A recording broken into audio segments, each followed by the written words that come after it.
Sesudah itu terjadilah yang berikut. Absalom bin Daud mempunyai seorang adik perempuan yang cantik. Namanya Tamar. Dan Amnon bin Daud jatuh cinta kepadanya. Hati Amnon sangat tergoda, sehingga ia jatuh sakit karena Tamar, saudaranya itu. Sebab anak perempuan itu masih perawan, dan menurut anggapan Amnon, mustahil untuk melakukan sesuatu terhadap dia. Amnon mempunyai seorang sahabat bernama Yonadab, anak Simea, kakak Daud. Yonadab itu seorang yang sangat cerdik. Katanya kepada Amnon, Hai anak raja, mengapa engkau demikian merana setiap pagi? Tidakkah lebih baik engkau memberitahukannya kepadaku? Kata Amnon kepadanya, Aku cinta kepada Tamar, adik perempuan Absalom, saudaraku itu. Lalu berkatalah Yonadab kepadanya, Berbaringlah di tempat tidurmu dan berbuat pura-pura sakit. Apabila ayahmu datang menengok engkau, maka haruslah engkau berkata kepadanya, Izinkanlah adikku Tamar datang memberi aku makan. Apabila ia menyediakan makanan di depan mataku, sehingga aku dapat melihatnya, maka aku akan memakannya dari tangannya. Sesudah itu berbaringlah Amnon dan berbuat pura-pura sakit.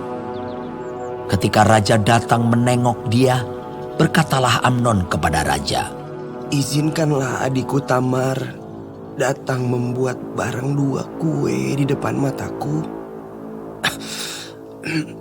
supaya aku memakannya dari tangannya. Lalu Daud menyuruh orang kepada Tamar ke rumahnya dengan pesan, Pergilah ke rumah Amnon kakakmu, dan sediakanlah makanan baginya. Maka Tamar pergi ke rumah Amnon kakaknya yang sedang berbaring-baring. Lalu anak perempuan itu mengambil adonan, meremasnya dan membuat kue di depan matanya. Kemudian dibakarnya kue itu. Sesudah itu gadis itu mengambil kuali dan mengeluarkan isinya di depan Amnon. Tetapi ia tidak mau makan. Berkatalah Amnon, Suruhlah setiap orang keluar meninggalkan aku. lalu keluarlah setiap orang meninggalkan dia. Lalu berkatalah Amnon kepada Tamar, Bawalah makanan itu ke dalam kamar, supaya aku memakannya dari tanganmu. Tamar mengambil kue yang disediakannya itu, lalu membawanya kepada Amnon, kakaknya, ke dalam kamar. Ketika gadis itu menghidangkannya kepadanya, supaya ia makan, dipegangnyalah gadis itu dan berkata kepadanya, Marilah tidur dengan aku, adikku. Tetapi gadis itu berkata kepadanya, Tidak, kakakku. Jangan perkosa aku. Sebab orang tidak berlaku seperti itu di Israel. Janganlah berbuat noda seperti itu. Dan aku, kemanakah ku bawa kecemaranku? Dan engkau ini, kau akan dianggap sebagai orang yang bebal di Israel. Oleh sebab itu, bicaralah dengan raja, sebab ia tidak akan menolak memberikan aku kepadamu.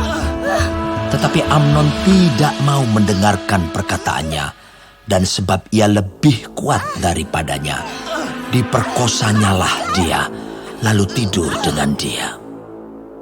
Kemudian timbullah kebencian yang sangat besar pada Amnon terhadap gadis itu. Bahkan lebih besar benci yang dirasanya kepada gadis itu daripada cinta yang dirasanya sebelumnya.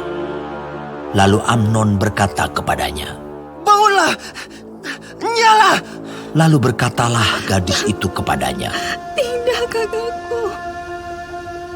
Sebab menyuruh aku pergi adalah lebih jahat daripada apa yang telah kau lakukan kepadaku tadi.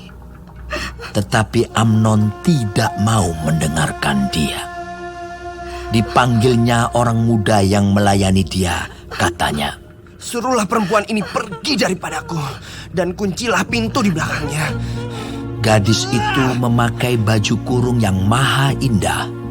Sebab demikianlah putri-putri raja yang masih perawan berpakaikan baju kurung panjang. Kemudian pelayan itu menyuruh dia keluar, lalu mengunci pintu di belakangnya.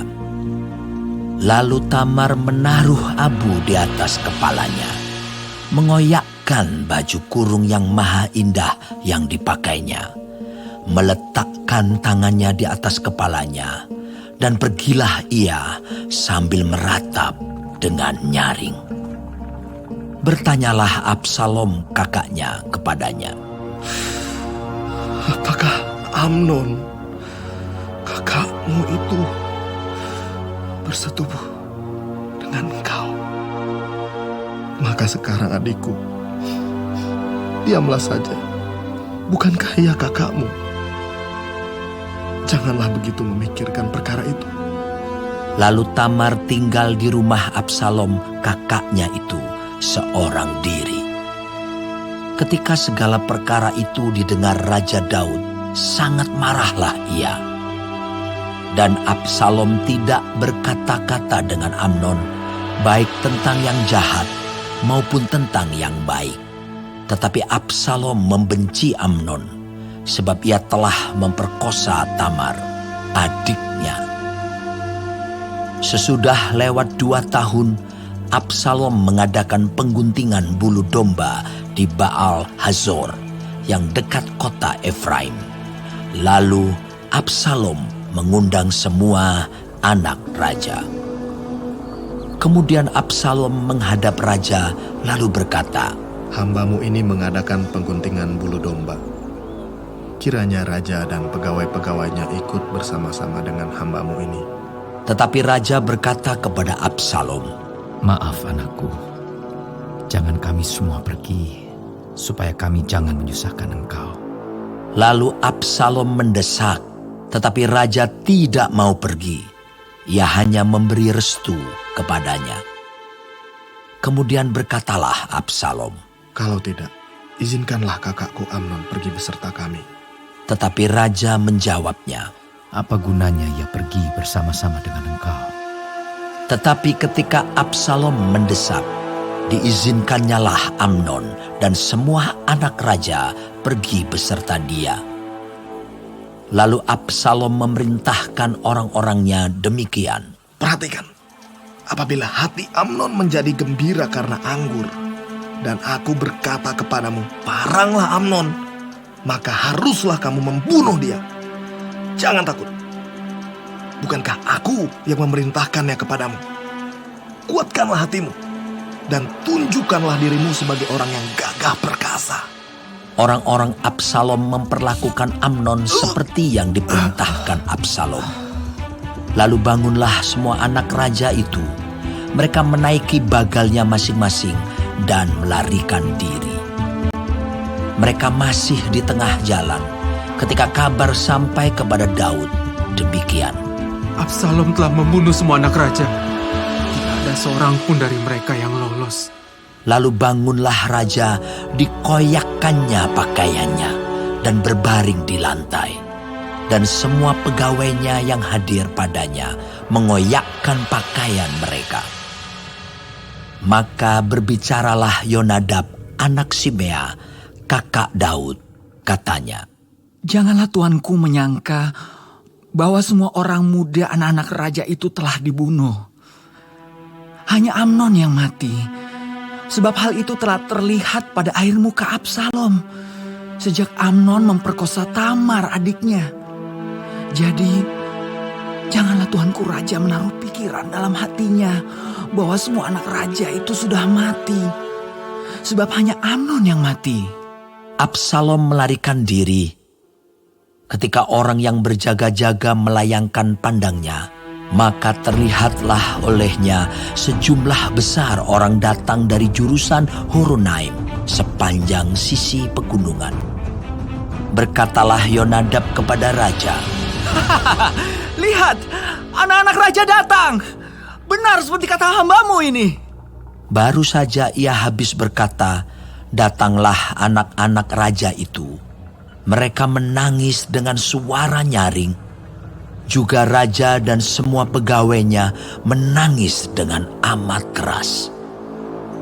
Absalom telah melarikan diri dan telah pergi kepada Talmai bin Amihur, raja negeri Gesur.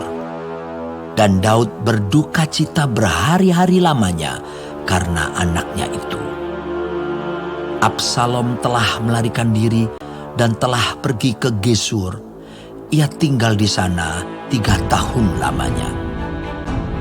Lalu raja tidak lagi marah terhadap Absalom, sebab kesedihan hatinya karena kematian Amnon telah surut.